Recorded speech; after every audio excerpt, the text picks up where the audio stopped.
Olá, eu sou a professora Gisele Ramos e esse é mais um vídeo da série de vídeos dedicada à resolução da prova do Enseja 2019.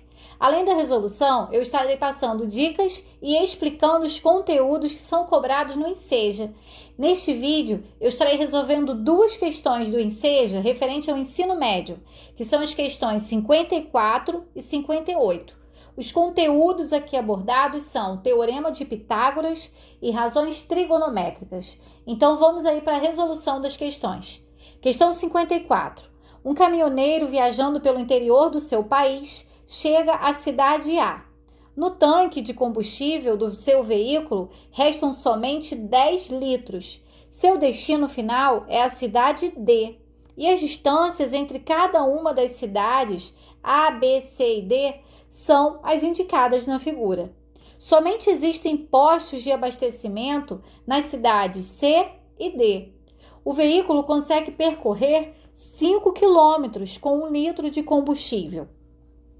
Desejando fazer o percurso mais curto possível, mas sem ficar parado no caminho, o trajeto que ele terá que escolher para ir de A até D e a distância a ser percorrida serão, respectivamente.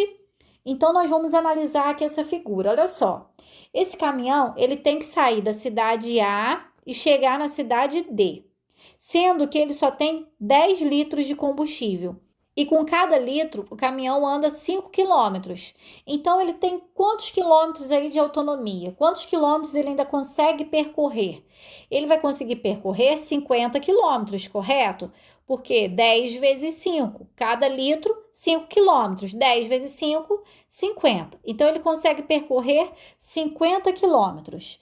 Mas, aqui da cidade A até a cidade D, tem 60 quilômetros, 30 daqui até aqui e mais 30 daqui até aqui. Se ele for direto de A para D, ele não vai ter combustível suficiente para fazer o percurso.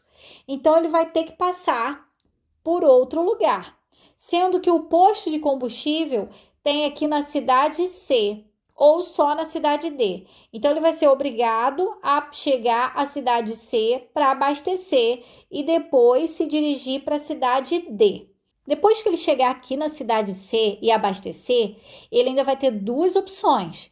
Ele pode passar para B e depois para D, ou então de C para D direto. Eu tenho que saber qual é o percurso mais curto possível, mas eu não sei qual a distância entre A e C. Mas pelo desenho desse triângulo aqui, nós conseguimos observar que esse triângulo que se forma aqui em cima, o triângulo ABC, ele é um triângulo congruente, um triângulo igual ao triângulo BDC. Por que eles são congruentes? Eles são iguais? Porque eles têm esse lado em comum, que vale 40. Eles têm esse lado aqui que tem a mesma medida, ó, 30 e 30. Então, o terceiro lado também terá a mesma medida, ou seja, se aqui é x, aqui também é x. Vamos descobrir o valor de x primeiro, para a gente saber se compensa o motorista sair de C e ir direto para D ou não, se ele tem que passar por B e depois chegar à cidade D. Observando esse triângulo aqui em cima, que é o triângulo ABC, ele é um triângulo retângulo. Por quê? Porque tem um ângulo aqui de 90 graus. Se tem um ângulo aqui de 90, ele é um triângulo retângulo, que é aqui, ó, 30 e esse lado aqui 40. Esses dois lados conhecidos são chamados de catetos no triângulo retângulo. E o lado que fica de frente para o ângulo de 90 graus é chamado de hipotenusa. E existe uma relação que envolve esses três lados, que é o Teorema de Pitágoras. Então, se você conhece dois lados de um triângulo retângulo, você pode utilizar o Teorema de Pitágoras para descobrir o terceiro lado. E esse teorema diz o seguinte, que a hipotenusa elevada ao quadrado é igual à soma dos quadrados dos catetos. Ou seja, a hipotenusa aqui é x. Então, x elevado ao quadrado vai ser igual ao cateto ao quadrado mais o outro cateto ao quadrado, 30 ao quadrado. Aqui, quando coloquei aqui em cima, eu poderia ter colocado o contrário também, tá? O 30 primeiro, depois o 40, não faz diferença. O 40 ao quadrado dá 1.600. 30 ao quadrado dá 900, né? Porque 40 ao quadrado é 40 vezes 40. 30 elevado ao quadrado é 30 vezes 30. Agora eu vou somar 1.600 com 900, que dá 2.500. X ao quadrado é igual a 2.500. Para eu tirar esse quadrado aqui, basta eu fazer a raiz quadrada do número, 2.500.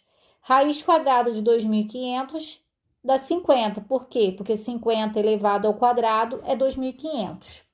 Então, essa medida aqui, ó, é de 50 quilômetros. E isso nos garante que ele vai conseguir fazer o percurso certinho. Ele tem combustível para percorrer 50 quilômetros. Então, ele consegue sair de A, anda os 50 quilômetros e chega em C. Daqui para cá, se ele fizer esse percurso agora, ele vai andar mais 50 quilômetros. Mas se ele fizer C passando por B e depois chegando a D, ele vai fazer 40 mais 30, ou seja, ele vai fazer 70 quilômetros. Então, o percurso mais curto é esse daqui mesmo, né? De C para D. Então, a pergunta é: o trajeto que ele terá que escolher para ir de A até D e a distância a ser percorrida serão... Olha, ele vai sair de A e chegar a D como? Ele vai passar por C, né? Então, vai percorrer 50 mais 50. Ele vai percorrer 100 quilômetros. Ele vai fazer o trajeto ACD. Então, ACD e 100 quilômetros é a alternativa B. Questão 58. Uma embarcação se encontra no ponto B, situado a 1 quilômetro da costa, de frente para o ponto L. O destino dessa embarcação é o farol, localizado no ponto F, distante raiz de 3 quilômetros do ponto L. Para efeito de orientação, o comandante dessa embarcação precisa calcular a medida do ângulo LBF, que é esse ângulo aqui. Ele tem que calcular qual a medida desse ângulo para ele se localizar aqui, se orientar. O ângulo LBF mede em grau. Então, aqui tem um gráfico, né, um desenho, uma ilustração mostrando toda essa situação. Que a embarcação está a 1 quilômetro da costa, então aqui tem 1 quilômetro. E que a distância entre esse ponto L e o farol é de raiz de 3 quilômetros. E o comandante precisa saber a medida desse ângulo aqui, que ele vai fazer esse giro para poder se dirigir ao farol.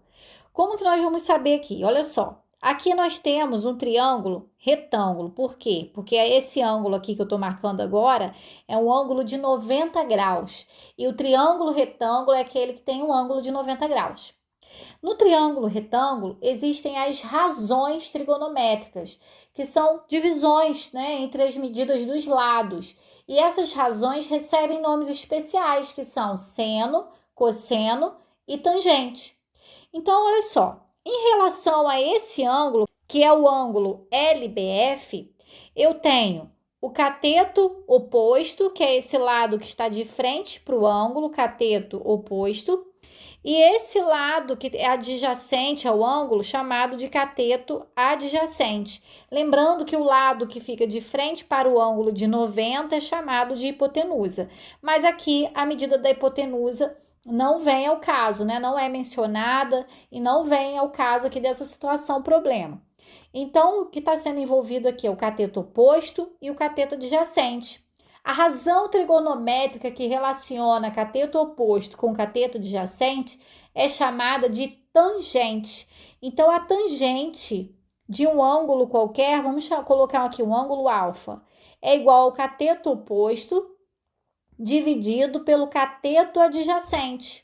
Então, nós vamos utilizar essa relação aqui. Olha só, a tangente desse ângulo alfa, que nós não sabemos a medida, é igual ao cateto oposto, que vale raiz de 3, sobre o cateto adjacente, que vale 1.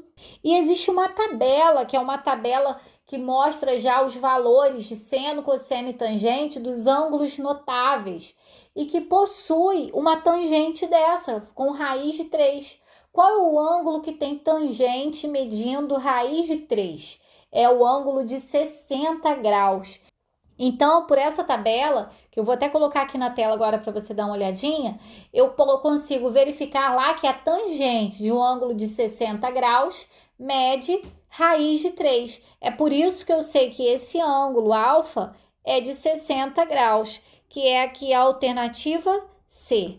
Bom, então eu vou ficando por aqui. Eu espero que você tenha entendido, que você tenha gostado aí da resolução das questões. Se você gostou, clica no gostei, se inscreva no canal se ainda não for inscrito e compartilhe esse vídeo com aquele amigo que você sabe que também vai fazer a prova do Enseja. Bons estudos e até a próxima aula!